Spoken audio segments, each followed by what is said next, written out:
Oh yeah, like that. Even in Spain, we still find time to celebrate Independence Day.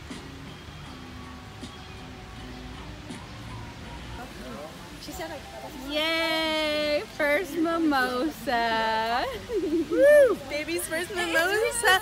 Christmas Day. Christmas Day. Drink my juice. You have to like fight someone. This doesn't come with it. No, this wasn't part of the grocery store. He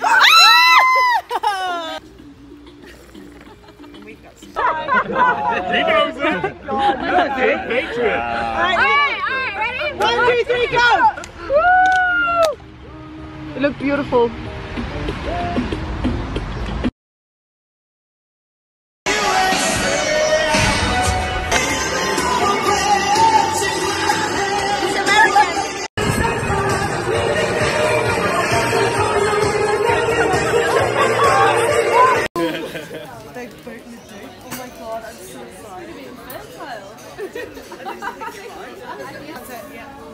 It's like sun cream. Yeah, but it's moisturizing. Born in the USA.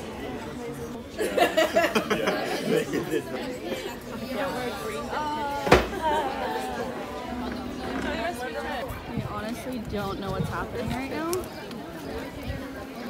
We're hungover and we're trying to figure out what the hell is happening right now. What is this?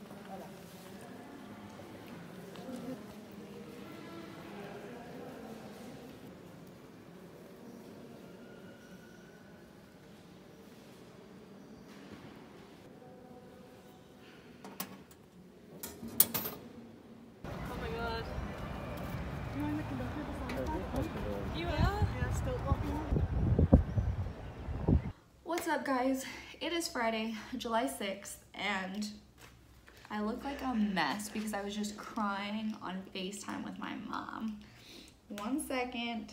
It has been a minute since I've actually sat in front of you guys and really talked about what has been going on this trip. Now, I know that I just said that I was crying on the phone with my mom, but that actually wasn't anything bad. It was very, very good and happy, actually.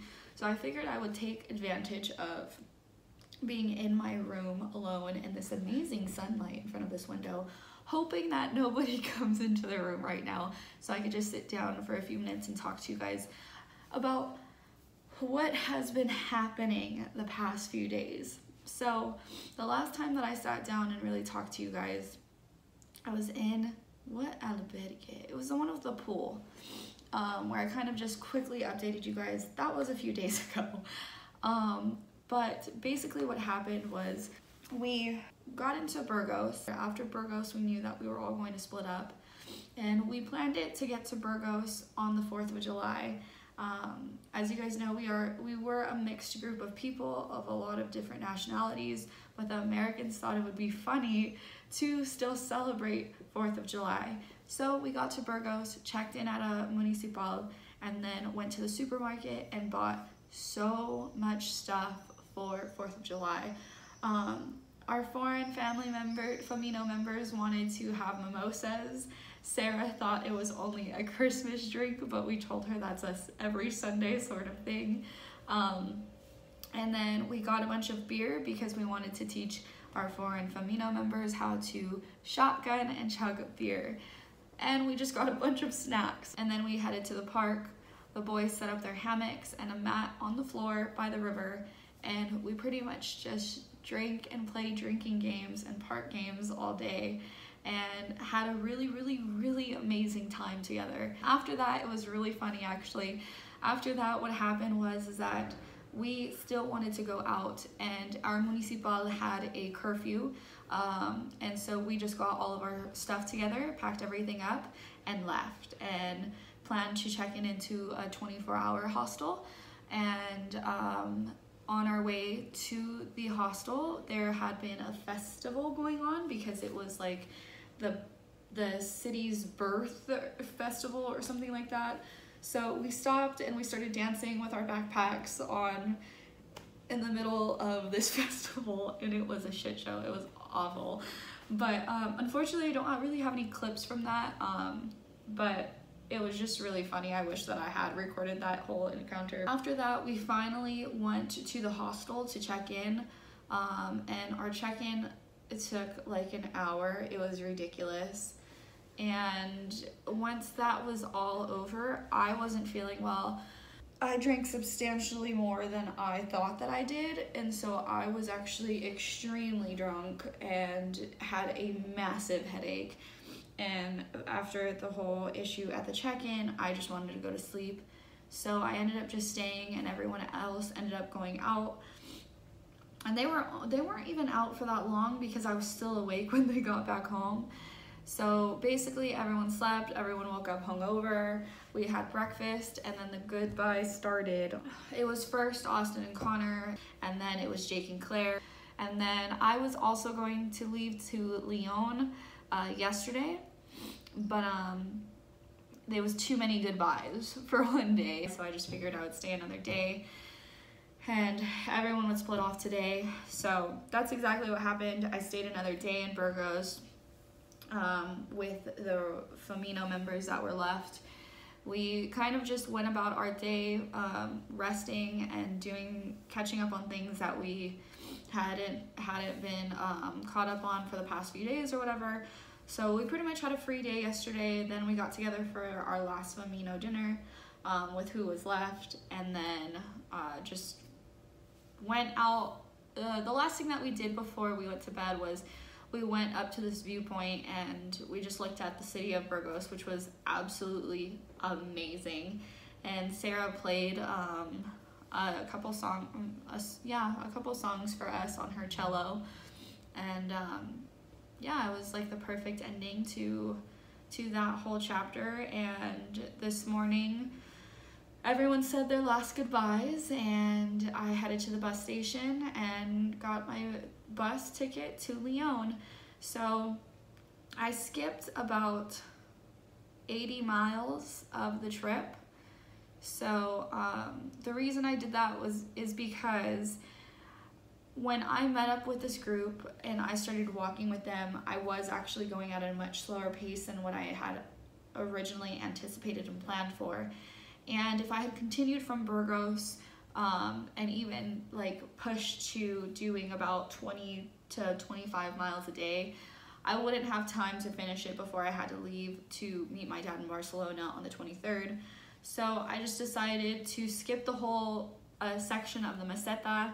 I had talked to a few different people, got a lot of mixed opinions about skipping the Meseta. Some people said it was the most beautiful part of the pilgrimage, but other people said that it's actually one of the crappiest parts and most boring because it's only just wheat and barley vineyards and it's flat and awful. So I did a little bit of research and I figured that this would be the section that would be best to skip because it was mostly flat, and flat is actually not good for me. I don't enjoy walking flat. It's actually a lot harder on my body walking on flat than it is doing constant changes in inclination. So I just kind of made the decision to skip this part of the Camino and head straight here to Lyon.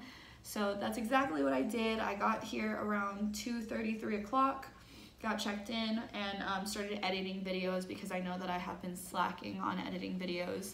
So from here, I will be going all the way to Santiago. So for the next 2 weeks, I will be walking every single day. There's no more rest days for me here on out. So I should be in Santiago by the 18th of July.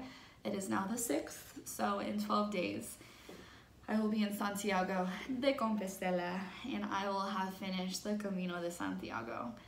Oh, let me explain to you guys why I was crying on the phone with my mom.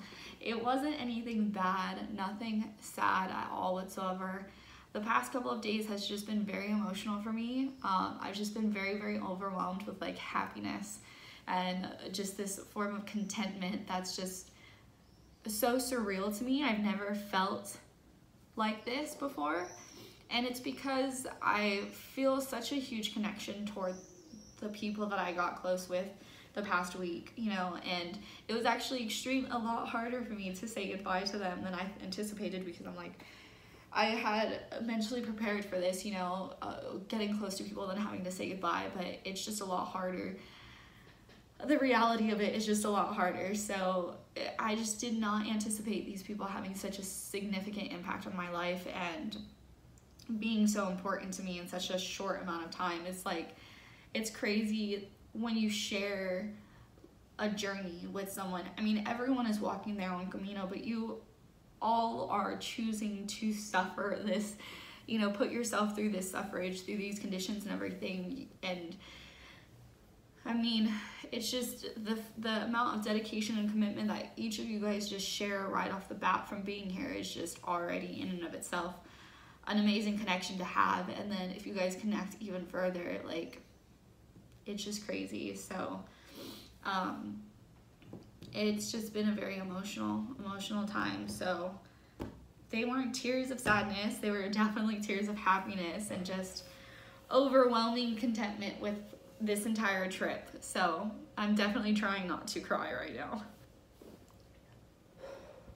I've definitely tried to capture as much of this trip as I could, because like, I want to share with you guys how amazing it all is. But honestly, I feel like no matter what I capture and no matter what I say and how I describe things, you guys won't ever know. Like, there's nothing that could ever depict clearly and actually describe this experience. And I mean, I would totally tell everyone to come on this journey, whether you come for a bad reason or a good reason. Like, I think everyone needs to do something like this. Just drop everything and do something like this. It'll change your life. Like, it'll give you so much more meaning to your life. I'm also so thrown off that I'm getting so emotional and letting myself be emotional in front of this camera, because it's always been so hard for me to like show any sort of emotion, especially crying in front of someone, because I just always associated crying with like weakness, and I never wanted to show my belly, you know. So I feel very vulnerable right now. But guys, this is all good. Like, this is not sadness at all. Like, you are not seeing sadness, you are seeing like pure utter happiness with everything that has happened the past 2 weeks. It's just so, I don't even have words. Thank you guys so much for watching.